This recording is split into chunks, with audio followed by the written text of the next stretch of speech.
하나님 말씀 열왕기상 6장 1절에서 13절까지입니다. 열왕기상 6장 1절에서 13절까지 좀 길긴 한데 전체적으로 좀 내용을 이해를 해서 10절까지만 같이 읽겠습니다.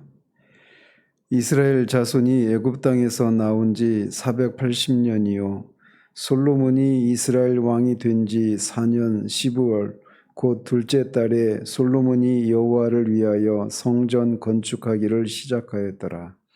솔로몬 왕이 여호와를 위하여 건축한 성전은 길이가 60규빗이요 너비가 20규빗이요 높이가 30규빗이며 성전의 성소 앞 주랑의 길이는 성전의 너비와 같이 20규빗이요 그 너비는 성전 앞에서부터 10규빗이며 성전을 위하여 창틀이 있는 붙박이 창문을 내고 또 성전의 벽 곧 성소와 지성소의 벽에 연접하여 돌아가며 다락들을 건축하되 다락마다 돌아가며 골방들을 만들었으니 하층 다락의 너비는 5규빗이요 중층 다락의 너비는 6규빗이요 셋째층 다락의 너비는 7규빗이라. 성전의 벽 바깥으로 돌아가며 턱을 내어 골방 들보들로 성전의 벽에 박히지 아니하게 하였으며 이 성전은 건축할 때에 돌을 그 뜨는 곳에서 다듬고 가져다가 건축하였으므로 건축하는 동안에 성전 속에서는 방망이나 도끼나 모든 철 연장 소리가 들리지 아니하였으며 중층 골방의 문은 성전 오른쪽에 있는데 나사 모양 층계로 말미암아 하층에서 중층에 오르고 중층에서 셋째 층에 오르게 하였더라. 성전의 건축을 마치니라. 그 성전은 백향목 석가래와 널판으로 덮었고 또 온 성전으로 돌아가며 높이가 5규빗 되는 다락방을 건축하되 백향목 들보로 성전에 연접하게 하였더라. 아멘.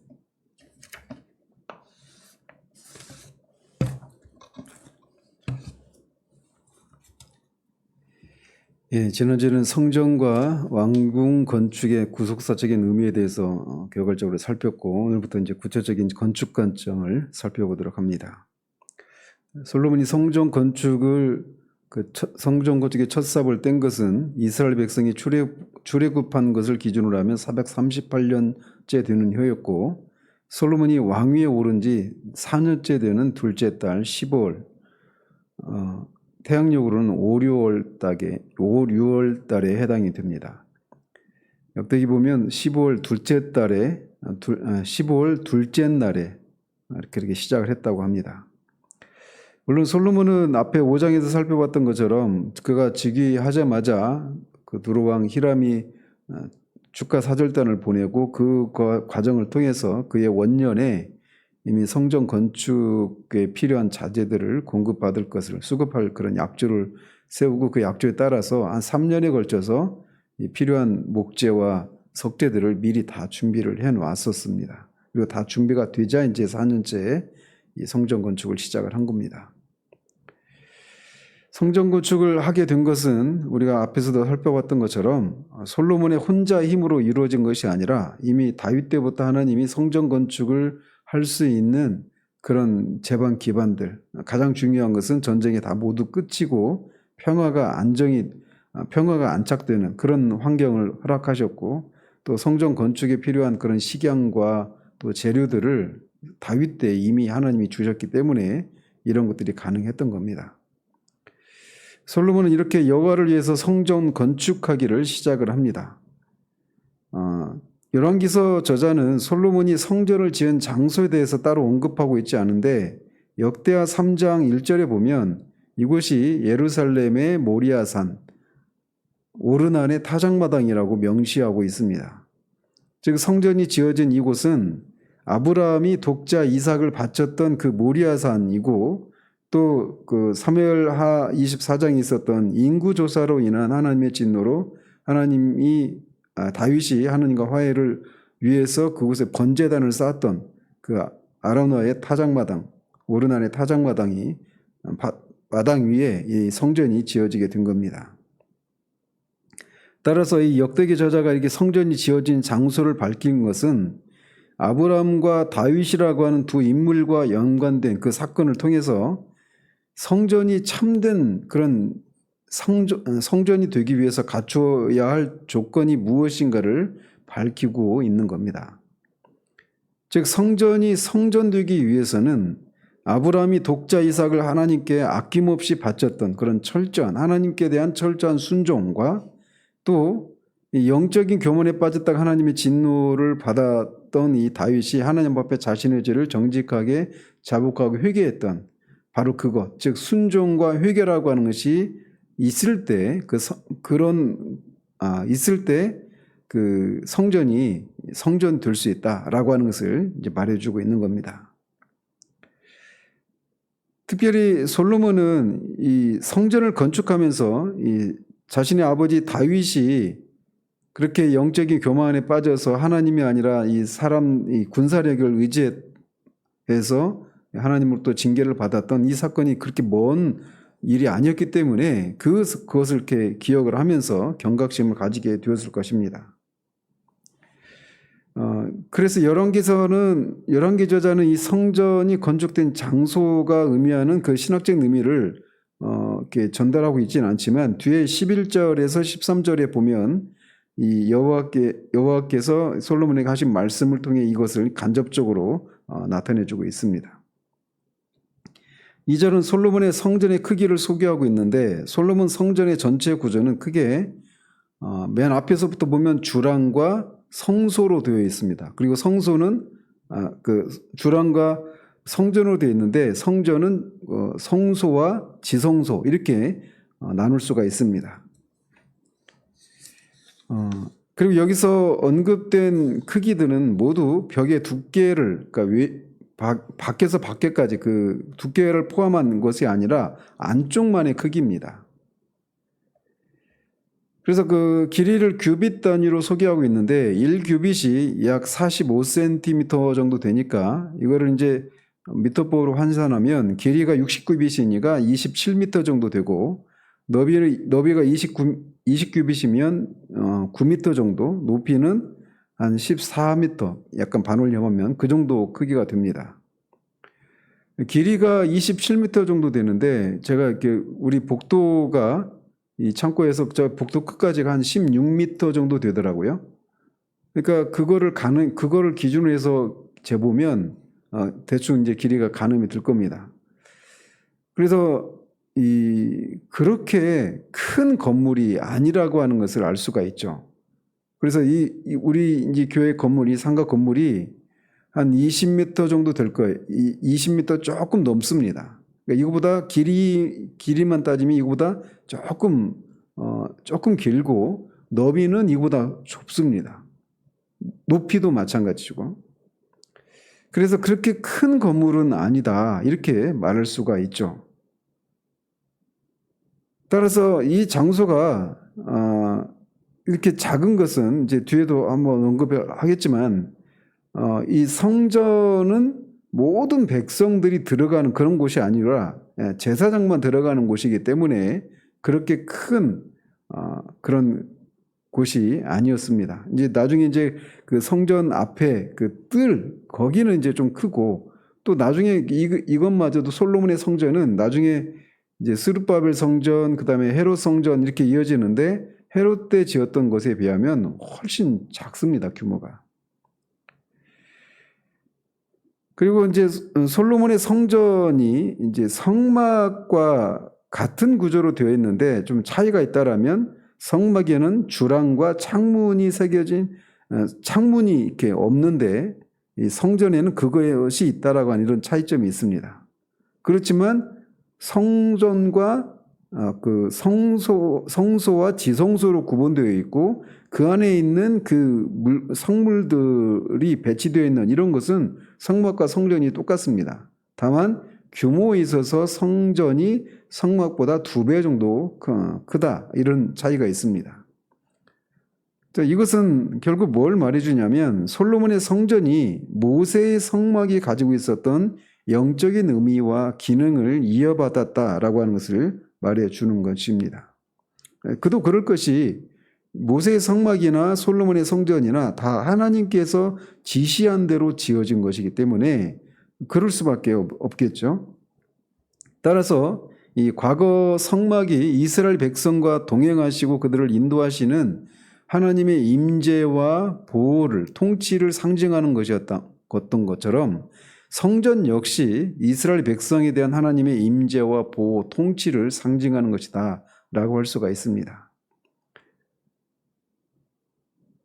그리고 성전의 이 성소 앞에는 주랑이 있었다라고 말하는데, 주랑은 돌출부라고 하는 뜻인데, 일종의 이제 우리가 이 건물 들어오기 전에도 보면 이렇게 처마같이 그렇게 있지 않습니까? 그런 일종의 현관과 같은 건데, 우리 건물에 들어있는 이 정도 적은 것이 아니라 굉장히 컸어요. 규모가. 그래서 길이가 한 9m 정도 됐고, 너비로는 폭은 한 4.56m 정도, 이 정도 되는 그런 크기입니다. 이 6장에 있는 성전의 구조를 이해하려면 유튜브에 쳐보시면 솔로몬의 성전 구조 이런 식으로 쳐보시면 이 그림으로 딱 보여져서 한목에 딱 들어옵니다. 그래서 성막에는 없었던 주랑이라고 하는 것이 이제 부속 건물 같이 이렇게 성소로 들어가는 그런 현관 같은 그런 역할을 하는 그런 곳이 지어져 있습니다. 그리고 성전을 위해서 창틀이 있는 붙박이 창문을 냈는데 이것도 이제 성막에는 없었던 그런 것입니다. 또 성전의 벽, 즉 성소와 지성소의 벽에 연접해서 돌아가며 다락들을 건축하고 다락마다 돌아가며 골방들을 만들었다, 이렇게 말을 하는데, 이게 뭐냐면 이 건물에 유튜브에 이제 그림을 보시면 훨씬 쉬운데 제가 설명을 제대로 할 수 있을지 모르겠어요. 아무튼 건물이 있는데 성소와 지성소 이렇게 되어 있죠. 근데 그 건물 옆에, 그러니까 앞에서 보면 앞에 주랑이 있고 뒤쪽에 이제 성소와 지성소가 있는 구조인데, 그 앞에서 볼 때 지성소와 성소에 있는 그 성전의 벽에 이제 부속 건물을 하나 지은 겁니다. 그 부속 건물을 여기는 이제 우리말로는 다락이라고 이렇게 번역을 했는데, 다락이라고 하는 그런 구조는 아니죠. 그러니까 성전 안에 위에 지은 그런 건물이 아니라 성전 그 건물에 붙여서 이렇게 지은 겁니다. 근데 이 다락이라고 불렸던 이것은 이제 구조는 3층으로 되어 있고, 맨 아래층에는 5규빗 너비가, 그리고 중간층은 6규빗, 위로 3층은 7규빗, 이런 식으로 올라갈수록 좀 넓은 그런 구조로 되어 있습니다. 그리고 아래층에서 위로 올라갈 때는 8절에 있는 것처럼 나선 모양의 그런 계단이 있어서 그 계단을 통해서 위로 올라가는 그런 구조로 되어 있습니다. 그런데 이제 이 성전 건물, 즉 성소와 지성소로 된 성전 건물에 이렇게 턱을 냈습니다. 턱을 내고 이 다락으로 번역된 이 건물 안쪽에도 이제 턱을 내 가지고 이 층간에 있는 그런 이 대들보, 이거 바닥에도 있겠죠. 그것을 걸쳐 놓는 방식으로 그렇게 지어진 건물입니다. 에스겔의 환상에 따르면 이 방들이 모두 30개였다라고 말을 합니다. 이 골방들이. 그래서 이게 이제 그 성전 건물과는 이렇게 독립된 그런 구조로 되어 있는 그런 건물입니다. 그래서 여기에는 주로 이제 제사장들이 재물을 먹거나 재물을 보관하는 장소로 사용되기도 했고, 또 제사장의 거룩한 옷을 보관하는 그런 장소 역할도 했고, 또 성전에서 봉사하는 제사장과 레위 사람들이 숙소로 사용하는 그런 장소로 사용된 공간이었습니다. 어쨌든 이렇게 이 본 건물인 성소와 이 부속 건물을 이렇게 따로 이렇게 구분을 하고 있는 이런 모습을 통해서 거룩한 여호와의 성전을 세속적인 것들로 침해하는 그런 우를 범하지 않도록 이렇게 구분된 그런 구조로 설계가 되었습니다.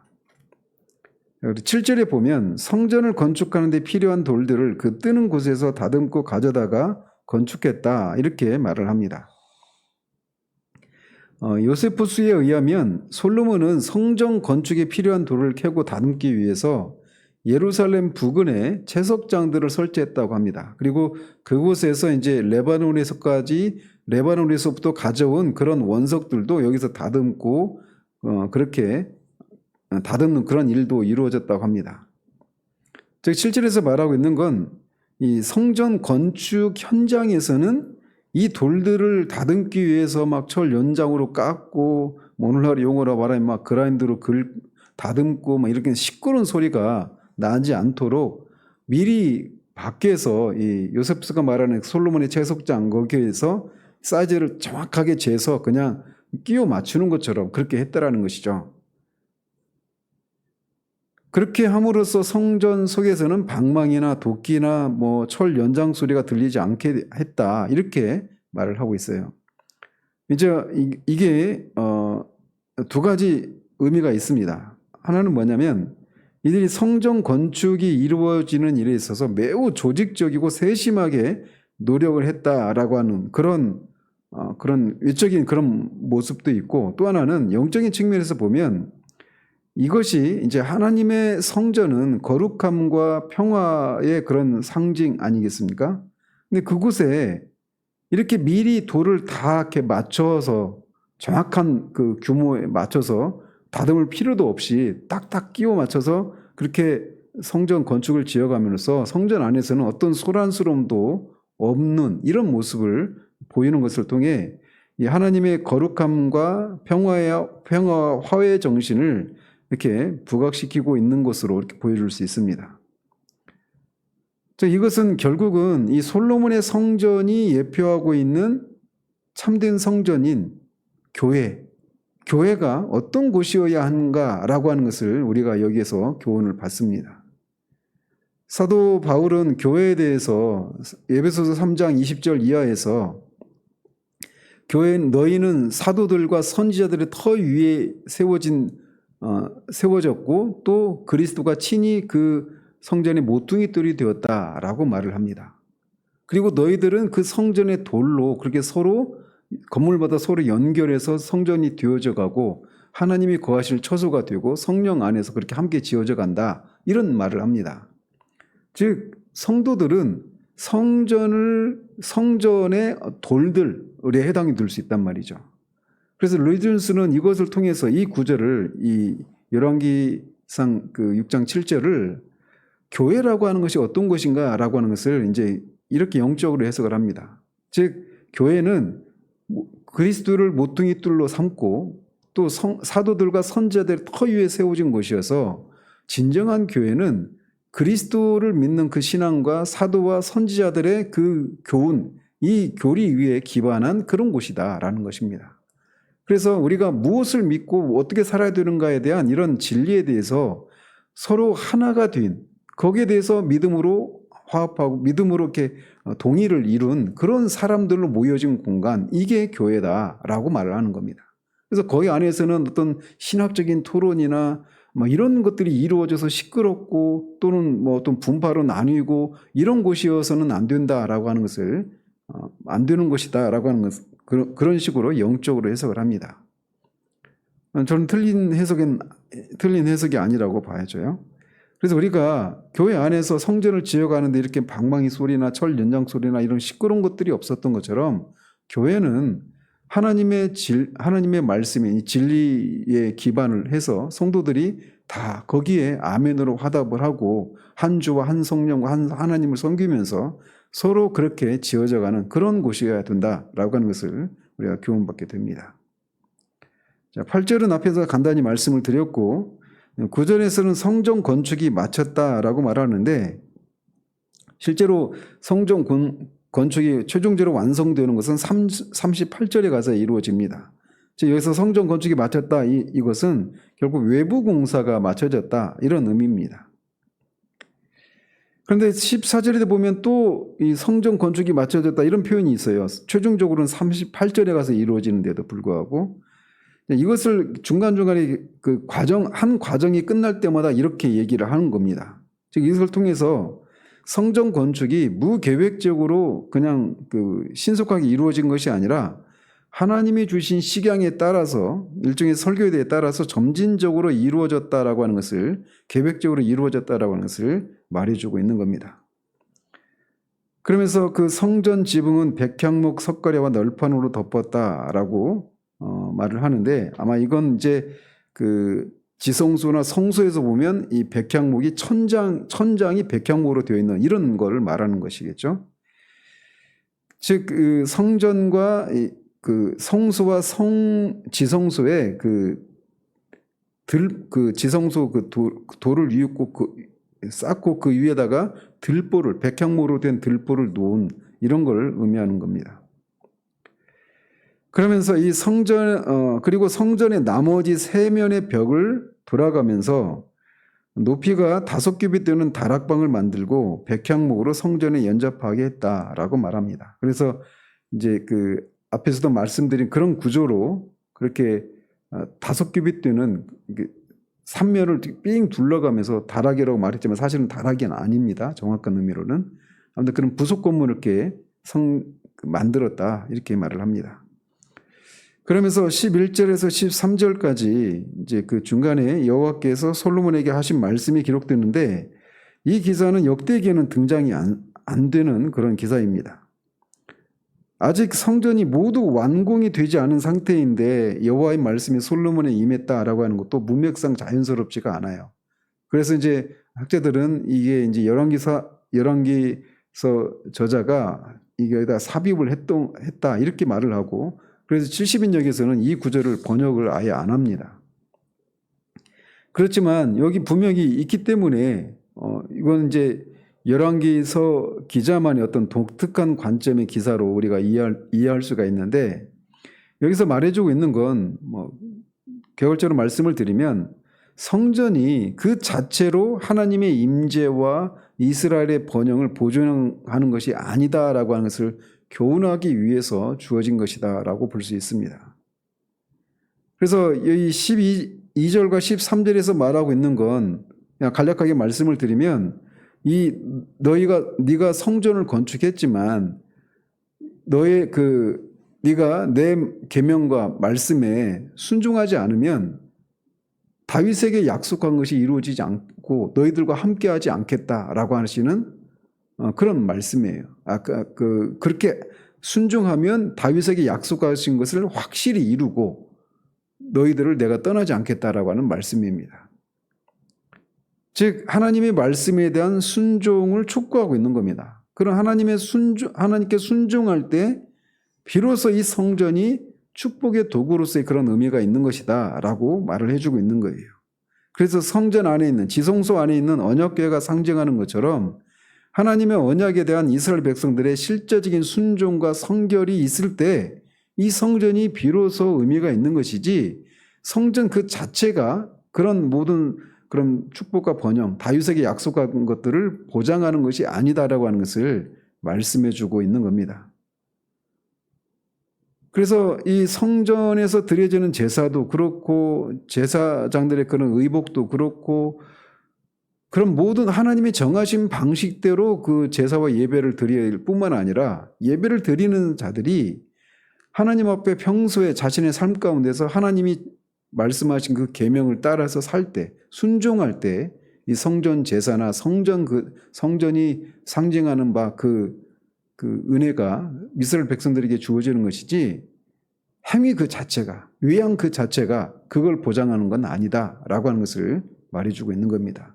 실제로 뒤에 이제 선지서들을 보면 이스라엘 백성들이 한 번도 성전 제사를 소홀히 하거나 드리지 않았던 적이 없어요. 그럼에도 불구하고 예레미야 선지자를 통해서는 제발 누가 이 성전을 좀 막아달라, 말라기에서 그랬죠. 그리고 예레미야 선지자를 통해서는 예루살렘 거리를 돌아다니면서 단 한 사람이라도 나를 향해서 정말 나를 사랑하고 나를 존경한 그런 사람이 한 사람이라도 있으면 좀 내 앞에 데려다 달라 이렇게 말씀하실 정도로 정말 형식적인 그런 것에 불과했고, 또 이 제사마저도 말라기 때는 완전히 그 흠이 있는 그런 제물을 드리기까지 했고, 또 이스라엘 백성들이 제사를 드리면서도 그런 경건의 모양은 가지고 있었지만 실제로 하나님의 말씀에 따라 살지 못하는 그런 모습들이 만연한, 그래서 결국은 이방인의 손에 성전을 넘겨서 획파되는 그런 일이 이루어지고 맙니다.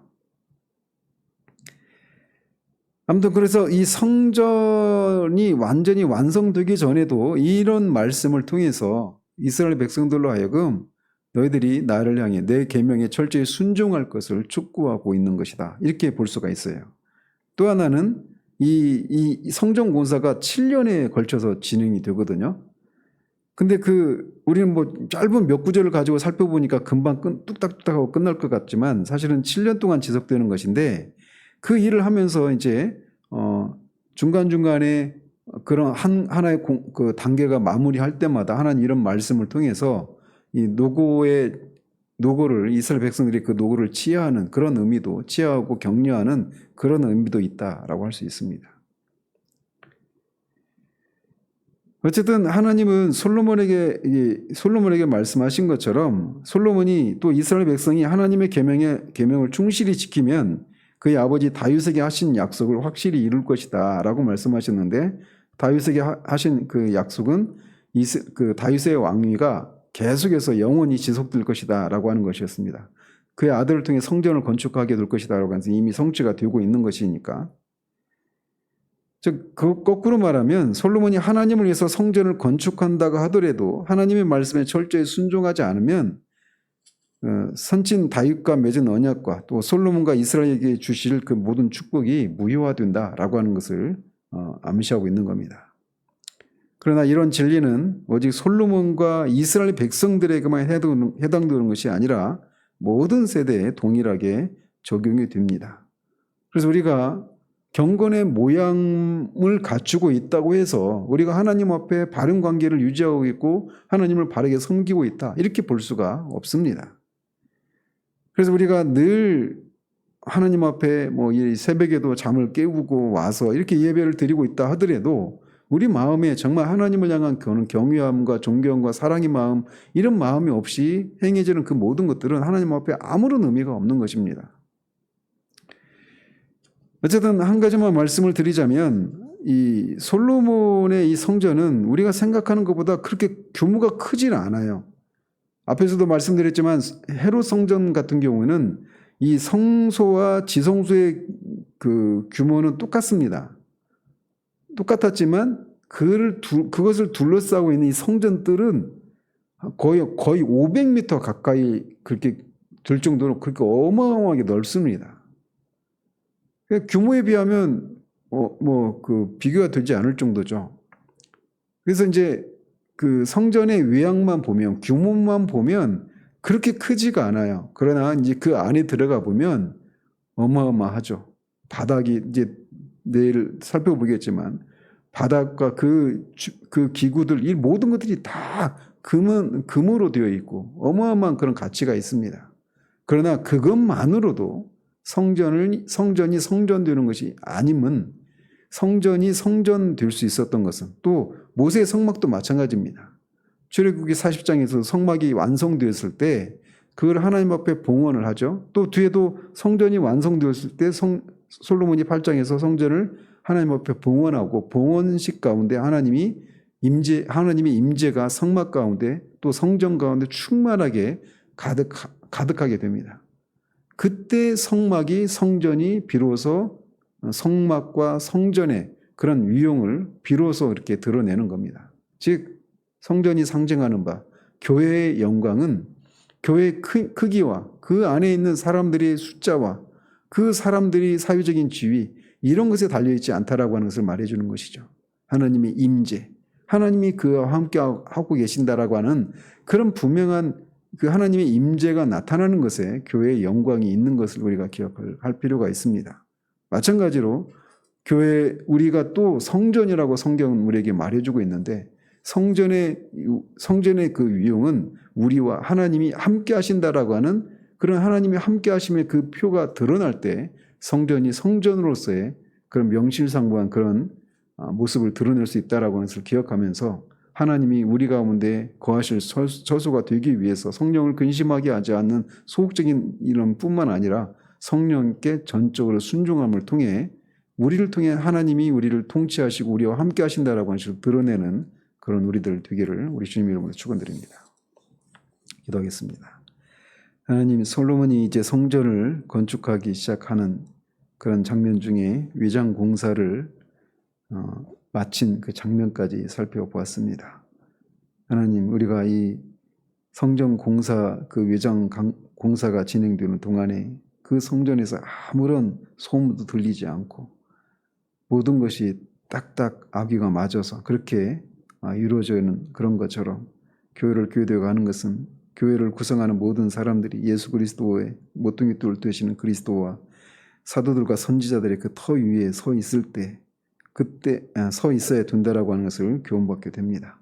또 성전이 성전되는 것은 하나님의 임재가 그 가운데 있을 때 성전이 참된 성전이 될 수 있는 것처럼 우리가 우리 안에 성령께서 계셔서 우리를 성전이라고 부르는데 그 성전이 명실상부 그 성전으로서의 그런 유용을 드러내기 위해 우리가 성령을 근심하게 하지 않고 성령으로 충만해서 성령께 순종하는 삶을 살아갈 때 하나님 우리와 함께 하시고 우리를 통치하고 계신다라고 하는 그런 현실이 드러남을 우리가 기억하고 이 하루도 그렇게 하나님의 성령의 인도하심에 순종하며 살아가는 우리들 될 수 있도록 도우시기를 원합니다.